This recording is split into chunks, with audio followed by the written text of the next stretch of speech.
சரிகமபா நிகழ்ச்சியில இந்த முறை சபேசனுக்கு யாருக்கும் கிடைக்காத மிகப்பெரிய ஒரு அங்கீகாரம் கிடைக்குமா அப்படிங்கிறே தான் ரசிகர்களுக்கு மிகப்பெரிய ஒரு வேண்டுகோளா மாறியிருக்கு. அண்ட் எதிர்பார்ப்பாவும் மாறியிருக்கு. என்ன நடக்க போகுது அப்படிங்கிறத பொறுத்திருந்து தான் பார்க்கணும். சரிகமபா சீசன் 5ல இந்த முறை பார்த்தீங்கன்னா, யாரும் பண்ணாத ஒரு விஷயத்த சபேசன் அவர்கள் பண்ண போறாரு. அதாவது இதுவரைக்கும் இந்த ஒரு சரிகமபா நிகழ்ச்சியில இலங்கையிலிருந்து வந்த நபர்களோ, இல்ல வெளியிலிருந்து வந்த நபர்களோ யாரும் ஃபைனல்ஸ் போனது கிடையாது. இந்த ஒரு முறை அவரு ரொம்ப கஷ்டப்பட்டு பாடி அந்த ஒரு டிக்கெட் டூ ஃபினாலே வாங்கி ஃபைனல்ஸ் போயிட்டாரு அப்படின்னா, இது சரிகமபா நிகழ்ச்சியில மிகப்பெரிய ஒரு மகத்தான சாதனையா மாறும் அப்படிங்கிறதுல எந்த ஒரு சந்தேகமும் கிடையாது.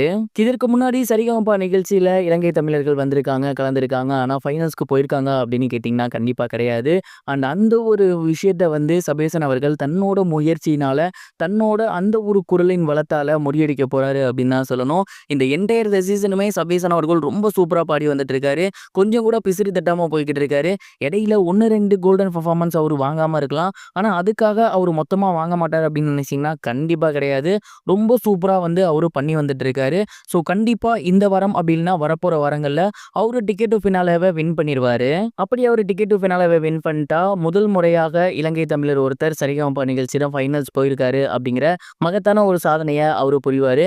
அது மட்டும் இல்லாம அவருக்கு இந்த சீசன் டைட்டில் அடிக்கிறதுக்கு மிகப்பெரிய ஒரு கெப்பாசிட்டி இருக்கு அப்படிங்கிறது நம்ம எல்லாருக்கும் ரொம்பவே நல்லா தெரியும். அந்த ஒரு காரணத்தினால இன்னொரு விஷயத்தையுமே நம்ம எதிர்பார்க்கலாம். இவரு டைட்டில் வின் பண்ணுவாரா அப்படிங்கிறது ஒரு கணம் இவரு டைட்டில் வின் பண்ணிட்டாரு அப்படின்னா சரிகமபா வரலாற்றிலேயே முதல் முறையாக இப்படி ஒரு நபர் பரிசை வின் பண்ணியிருக்காரு, முதல் பரிசு வாங்கியிருக்காரு அப்படிங்கிறது ஒரு மிகச்சிறந்த விஷயமாக மாறும் அப்படிங்கிறதுலையும் எந்த ஒரு சந்தேகமும் கிடையாது.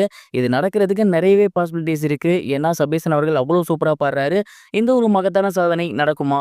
யாருக்கும் கிடைக்காத கௌரவம் இவருக்கு கிடைக்குமா? சபேசன் அவர்கள் அந்த ஒரு விஷயத்தை நிகழ்த்தி காட்டுவாரா? மறக்காம கமெண்ட் பாக்ஸ்ல ஷேர் பண்ணுங்க. இது ஒரு புறம் இருக்க, ஆக்டர் கார்த்தி அவர்களோட வாத்தியார் படம் வரப்போற டிசம்பர் மாதம் ரிலீஸ் ஆக போகுது அப்படிங்கிற தகவல் வெளியாகி அவரோட ரசிகர்களுக்கு மிகப்பெரிய ஒரு ஹாப்பினஸை ஏற்படுத்தியிருக்கு. கார்த்தி மற்றும் நலன்குமாரசாமி இந்த ஒரு காம்போ உருவாக போகுது அப்படின்னு சொன்ன உடனேயே எல்லாருக்கும் மிகப்பெரிய ஒரு எக்ஸைட்மெண்ட் உருவாகி இருந்துச்சு.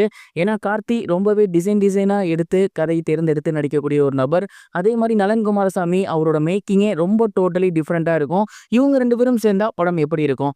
அதுதான் வாத்தியார். அந்த ஒரு படத்தோட டைட்டில் அனௌன்ஸ்மெண்ட்டாக இருக்கட்டும், ட்ரெய்லராக இருக்கட்டும், இதெல்லாம் ரிலீஸ் ஆகி ரசிகர்கள் கிட்ட மிகப்பெரிய ஒரு வரவேற்பு பெற்று இருந்துச்சு. போன டிசம்பர் மாசமே அந்த ஒரு படம் ரிலீஸ் ஆக வேண்டியது. ஆனா ஸ்டூடியோ கிரீனுக்கு மிகப்பெரிய ஒரு லாஸ் ஏற்பட்டிருந்துச்சு. அதுதான் கங்குவா படம். அதோட மிகப்பெரிய லாஸின் காரணமாக இந்த படம் கிடப்பில போடப்பட்டிருந்துச்சு. அண்ட் இப்ப எல்லாருமே போயிட்டு அந்த ஒரு விஷயத்த பேசி சுமூகப்படுத்தியிருக்காங்க. அண்ட் கண்டிப்பா இந்த படம் மிகப்பெரிய ஒரு லாபம் ஈட்டி தரும் அப்படிங்கிற மாதிரியும் ஸ்டூடியோ கிரீன்கிட்ட பேசியிருக்காங்க. அதனால வரப்போற டிசம்பர் மாசம் வாத்தியார் படம் ரிலீஸ் ஆக போகுதாமா.